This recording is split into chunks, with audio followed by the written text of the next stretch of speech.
Salut la gang! Aujourd'hui, on va faire une recette cuisse d'outarde confit. Et puis, on va faire ça avec notre collaborateur Michel Thériault, qui est notre collaborateur dans l'Association des Sauvaginiers, avec nous sur le CA. Michel, tu vas nous expliquer en gros qu'est-ce que ça prend. Il y a beaucoup de gens qui me demandent, spécialement au salon Chasse et Pêche, ils nous demandent, c'est donc bien compliqué faire des cuisses confits. Toi, tu as trouvé une recette qui n'est pas trop compliquée et qui est assez délicieuse. Oui, merci Sylvain, on a trouvé ça sur les internets, une belle petite recette là, super pratique avec, on peut faire ça soit avec des ailes, des cuisses, parce que bien souvent là, on se demande toujours quoi faire. Beaucoup de gens vont juste garder les poitrines, ou venir en steak haché, ça vient redondant, tout le temps les mêmes recettes. Fait que on a trouvé une belle petite recette à faire là, avec les cuisses, poitrine, puis que ce soit d'outarde ou d'oie, ou même on fait ça aussi avec le lièvre.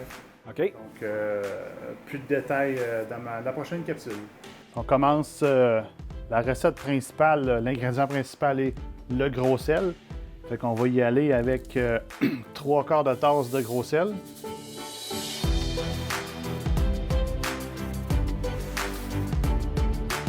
On passe à l'autre ingrédient. Là, j'avais du gros sel. Là, je vais y aller avec cuillère à table et demie de feuilles de thym. Ça, c'est une cuillère.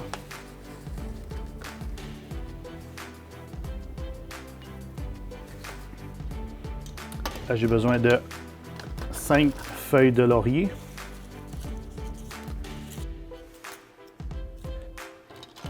Pour le gros poivre, c'est 2 cuillères à table et demi. Non moulu, bien sûr.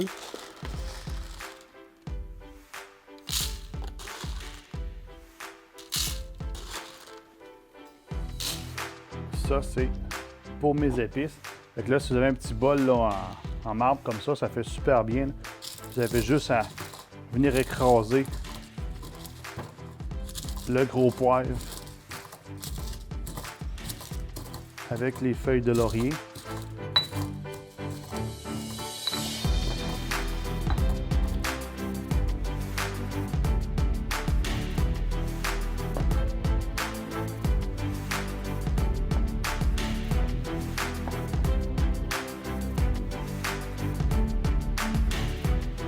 Voilà, ça c'est fait.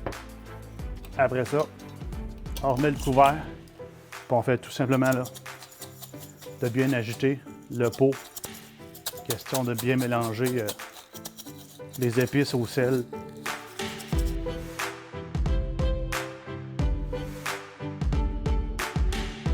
Là, c'est le moment de sortir les ailes. Là, les cuisses d'outarde. Ils étaient sous vide, donc de la chasse de l'année dernière. Fait qu'on les sort, puis là, on les étend sur un... Vous pouvez les étendre sur un papier essuie-tout, là, pour vraiment là, aller enlever le sang qui pourrait avoir resté là, de votre dernière chasse. Là. Regardez juste une, là, il en reste encore un petit peu. Vous la déposez sur un linge propre. Faites ça avec toutes vos ailes ou vos cuisses avant de les laisser dans les épices là, de salaison là, que je vous ai montré tout à l'heure. Mes épices sont prêtes. Mes cuisses sont prêtes aussi à aller reposer dans mon bac avec les épices. Fait que voilà, je vais vous montrer comment je mets les épices. C'est vraiment pas compliqué. Encore là, j'ai pas besoin de toutes ces épices-là pour le si peu de cuisses que j'ai. Fait qu'allez-y là, à la bonne franquette, là, selon le goût. Mais c'est pas compliqué. On commence par mettre un petit peu d'épices dans le fond du bol.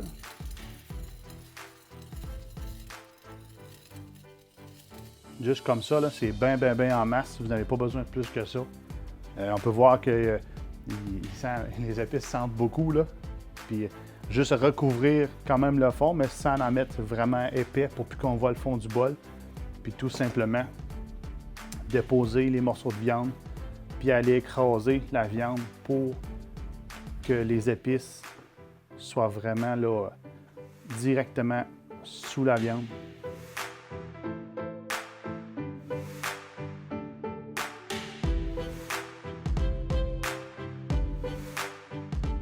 À ce temps que tous mes morceaux de viande sont tous bien égales, je prends mes épices, je les rebrasse encore, faire ça de bien avoir un bon mélange, puis pas juste avoir du sel, parce que les petites graines ont tendance à se ramasser dans le fond du bol. Fait qu'on le brasse un peu, puis juste saupoudrer le mélange par-dessus. Comme là, on voit très bien qu'il y a plus de sel qui sort. Fait que là, j'étends mon sel, puis par après, ben, je peux aller dans un petit bol comme ça ici. Je peux aller en vider un peu pour aller sortir le sel. Là, on voit que j'ai un beau petit mélange, puis on peut juste aller saupoudrer là, aux endroits qu'il n'y aura pas eu de sel en question. Là. Fait que là, à ce temps que mes pièces de viande sont toutes saupoudrées d'épices, c'est pas nécessaire d'en mettre plus que ça. Allez-y quand même là, assez conservateur au début, là, parce que trop salé, ça sera pas bon non plus. Là. Puis si vous voyez que vous aimez mieux ça encore plus salé, ben là, allez-y à bonne franquette comme vous voulez, de SRA comme un peu on a fait. Fait que là, je recouvre d'un saran wrap 5 heures au frigo. Là, ça fait 6 heures que les ailes ou les cuisses d'outarde sont dans l'assaisonnement de sel. Fait que là, on déballe puis on rince tout simplement. Ce qu'on doit faire quand on les prend, ben l'eau relativement froide, tiède, là. Tout ce que vous voyez, il y a des épices dessus, mais moi, ce que je veux, c'est vraiment enlever le gros sel, parce que sinon, ça va être beaucoup trop salé. Juste comme ça, là, c'est bien parfait. Il reste un petit peu d'épices, mais il n'y a plus de sel. C'est ça qui est important, enlever le sel de ma pièce de viande, que ce soit là, les ailes, des cuisses ou bien que ce soit de lièvre.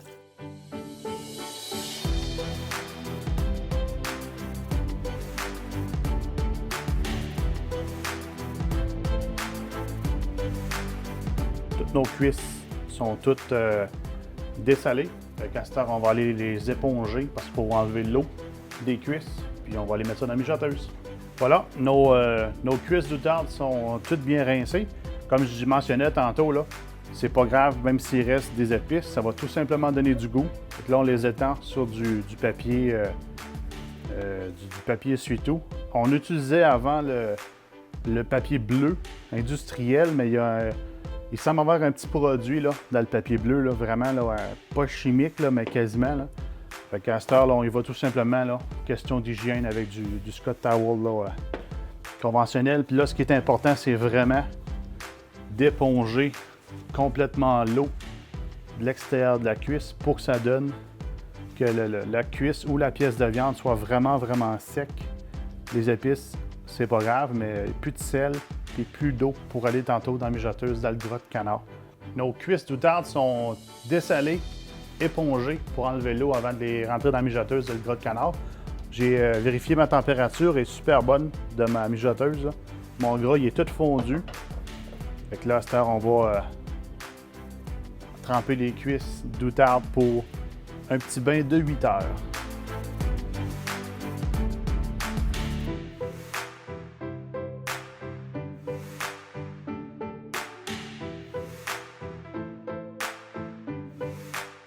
Puis ce qui est bien important aussi, c'est bien de faire sûr que toute la viande est submergée dans le gras. Comme là, on peut voir très bien là, que j'ai du gras égal ou plus ma viande en question. Là. Puis là, j'ai mis ça au feu, le minimum de la mijoteuse. Puis c'est parti pour 8 heures. Aussi, je voulais faire un petit commentaire. Nous avons un partenaire, Gibier Canabec. Voici le produit. Normalement, moi, je l'ai acheté en 15 litres. Je pense que vous pouvez l'acheter sur plusieurs bouchers ici au Québec. Eux autres, ils ne vendent pas aux particuliers, mais si vous demandez à votre boucherie préférée, vous allez être capable de trouver le gras de canard de Gibier Canabec. C'est eux autres qui le font. C'est un très bon produit, puis c'est avec ça qu'on fait le confit de canard au confit d'ouet à d'outarde. Et voilà, ça fait déjà 8 heures que les cuisses d'outarde sont dans le gras de canard, dans la mijoteuse. Fait qu'on va aller voir de quoi ça a l'air.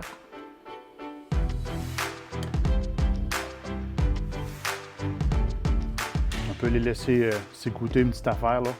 Question de garder le gras parce que le gras va être utilisable pour faire d'autres recettes éventuelles. On peut l'utiliser soit pour faire avec de la même recette, mais soit avec de l'oie ou bien souvent on fait ça avec du lièvre.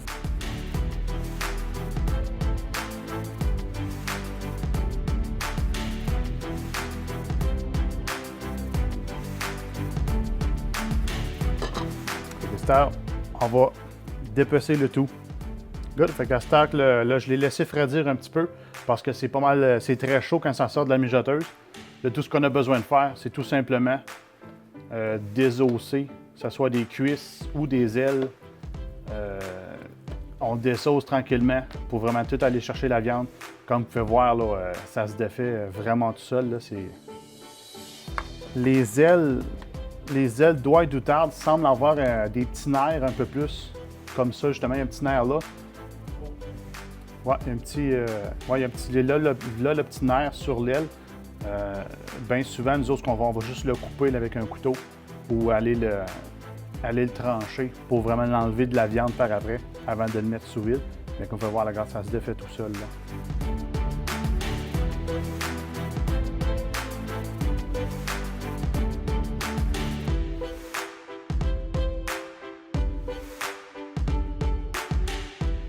La viande est toute désossée. Maintenant, on va mettre ça sous vide pour les conserver. Il y a des gens qui vont utiliser soit des petits pots maçons. Mais nous autres, vu qu'on a une machine sous vide, là, fait qu'on on va tout mettre ça sous vide.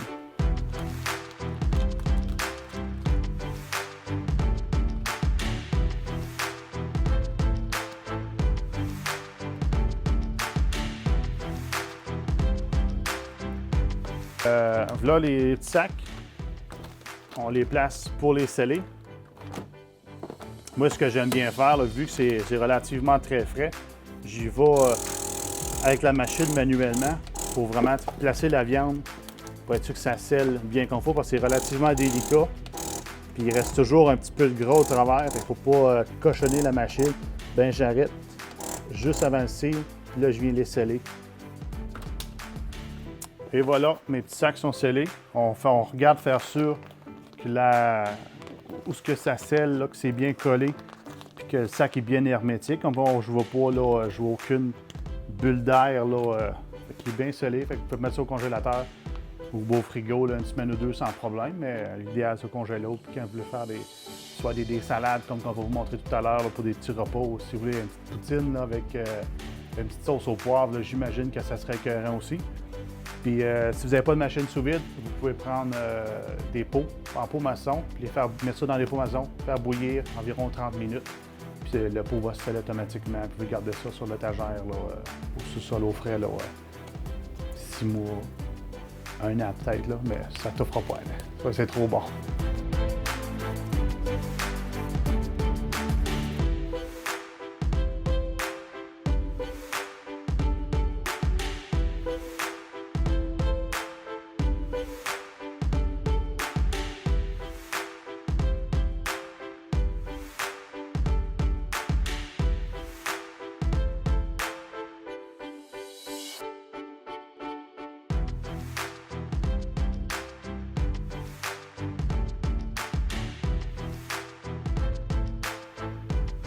Et voilà, on vous a montré aujourd'hui comment faire du confit avec des ailes, des cuisses, que ce soit d'outarde, d'oie blanche ou bien de lièvre. La recette, elle est bonne pour les 3 sortes de viande. Puis vous allez voir, là, après vous aurez goûté ça, là, cette petite recette-là, avec la salade, c'est très très bon, puis ça se mange super bien, c'est très léger. Fait que j'aimerais remercier Sylvain de m'avoir invité aujourd'hui pour vous présenter cette belle petite recette. Merci à toi, Michel, comme collaborateur. C'était très intéressant. J'ai hâte de goûter à ça. Pour nous, c'est terminé aujourd'hui. On espère que la gang, vous allez continuer à nous suivre sur les réseaux sociaux. Et puis, il va y avoir d'autres capsules qui vont venir dans les mois prochains, les années prochaines, avec toutes sortes de choses. Merci.